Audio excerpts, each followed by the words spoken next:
All right, welcome back everyone. It's Anders. Today we are talking about Malört.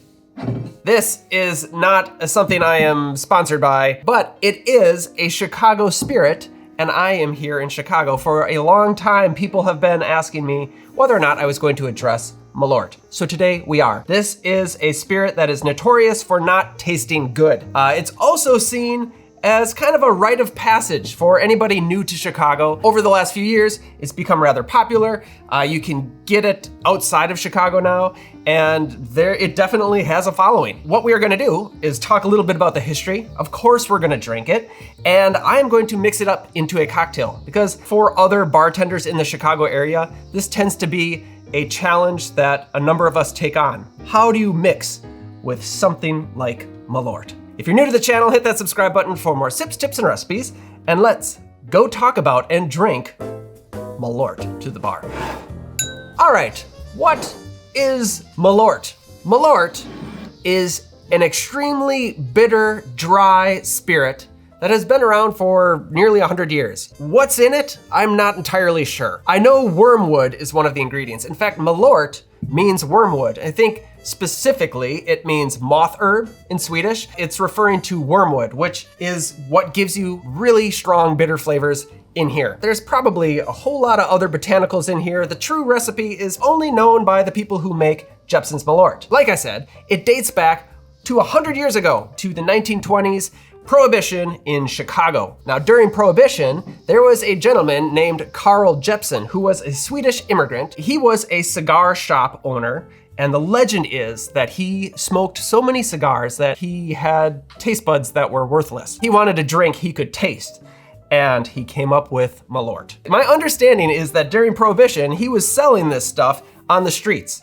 And he was selling it as a stomach tonic. Like so many other spirits during that time, it was seen as medicinal, and he was encountered by officials constantly saying he couldn't do this, and then they would taste it, and after tasting it, they would say, okay, there's no way anybody is choosing to drink this stuff recreationally. So they allowed him to sell it. Fast forward through time, Jeppson's Malört changed hands, and in the mid-70s, it was no longer made in Chicago. It moved to Kentucky for a couple of years, and then was produced in Florida. But the market for Jeppson's Malört was still in the Chicago area. So it was always seen as a Chicago spirit. Things started to get really interesting after the year 2000. You had the cocktail renaissance, all that. Everybody's really interested in these craft spirits, and people started replicating Malört. In 2015, Carl Jeppson Company patented the name Malört as their brand name, so nobody else could call it Malört. All of these other imposters had to change their name. An example is Leatherby here in Chicago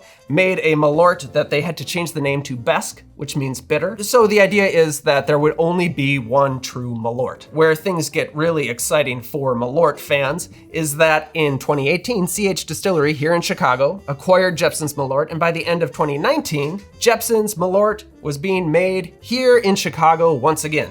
The thing about Malört is they really have attached themselves to this concept that it tastes bad, and that's what we love about Malört. If you've ever had Malört, you remember the first time you tasted Malört. This is not something you forget. So now, because I have this in front of me, and this episode is all about Malört, I think it's appropriate that we taste it. So I'm also going to taste the Besk because I like comparing spirits that are similar, and it's right here. First, we'll pour ourselves a little tasting here of the Malört, the Jeppson's Malört, and now the Leatherby Besk. The Besk is a little bit lighter in color. You can even see it in the bottle here. Let's start with the Malört. Cheers.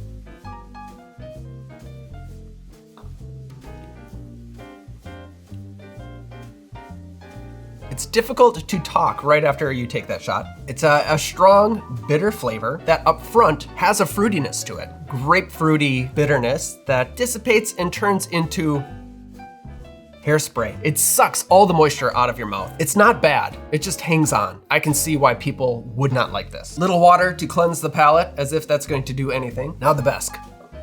It almost smells like gin. You get a bit more of these herbal botanicals. That is much more approachable. Still big bitter flavor, but it's a bit more perfumey, a bit more round, and easier to work with, but it's not Malört. there's only one Malört. Typically, you would order this with a chaser of beer, specifically old style if you wanted to do it the Chicago way.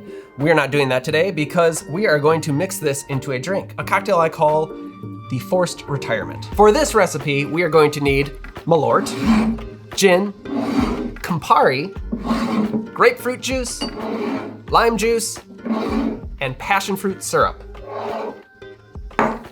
Looks like a lot. That's because it is a lot. And I built this around Malört. So I'm going to show you how I went about doing this with all of these different components. And I'm gonna be straight with you, this is a bitter cocktail. If you like a dry, bitter drink, I highly recommend you give this one a shot. So we are going to start with the star of the show, Jeppson's Malört. Then we add gin, and I'm gonna add a little bit more gin than I do the Malört, simply because the Malört is a stronger flavor. You could use a Navy strength gin if you wanted to, but I found that I like the London Dry. Then we have Campari, which many of you know is already a big flavored bitter spirit. So you might be wondering, why would I be adding Campari to something that has Malört in it? That might be overkill, but they actually work really well together, and I'm leaning into the bitterness here. Now we have the grapefruit. I really get grapefruit pith on the Malört, so I wanna give it some more grapefruit fruit. That's the part of the grapefruit that I like. So I want to make it a little bit more juicy. And we're going for a tropical theme here, so we are gonna need some juice. I'm also adding lime juice, freshly squeezed, to give it the brightness that you get with other sour style cocktails. And then of course, the passion fruit syrup, which gives us the sugar. We've got a lot of big bitter flavors here, so that sugar is going to counter that. Now, what I love about this drink is we are using big, strong, aggressive flavors, and then we are pushing it into the tropical realm with juicy, sweet, very user-friendly flavors that take the edge off. As always, if you're looking for new bottles, check out my collection on Curiata. There's a link in the description down below for you to click on. We don't need a whole lot of tools for this one. We are going to build it in a Collins glass. Doesn't even need to be chilled because we are going to be swizzling straight into the glass. We'll start with the Malört. 3/4 of an ounce of Jeppson's Malört. To that, 1 ounce of dry gin, 1/2 ounce of Campari, then 3/4 of an ounce of the passion fruit syrup, 3/4 of an ounce of your fresh lime juice, and 3/4 of an ounce of grapefruit juice. Now we can add crushed ice and swizzle. Drop it right in, fill this up pretty much all the way. Keep the crushed ice handy because we will top it off with more crushed ice. Grab your bar spoon or a swizzle stick if you have that, but you don't have to go out and get a swizzle stick if you have a good bar spoon. So drop it right in there, swizzle away, work your way up and down the glass, and don't knock it over. The foam up a little bit. It's done when you get a nice frost on the outside of the glass. Top it off with a little bit more of your crushed ice. Then it's garnish time. For garnish, I've got some frozen pineapple fronds. If you don't have them, it's not that big of a deal. But we are going to give it a little umbrella. Who doesn't like an umbrella in their cocktail? And there we have, what is the name of this thing? Forced Retirement. And there we have the Forced Retirement. Cheers. Oz, would you like to try this one? Please. All right. What a great hat. Thank you. Yeah. I got it at anderserickson.com. Cheers, everyone. Here I go.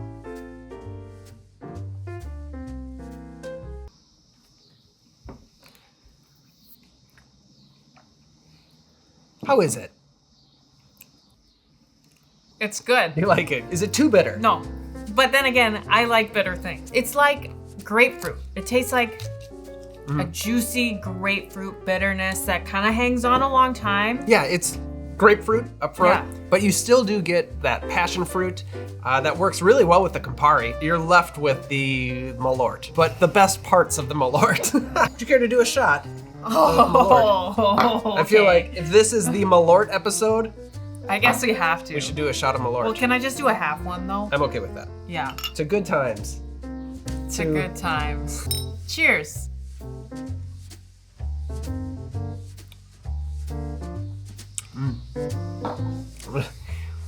It's actually, Okay.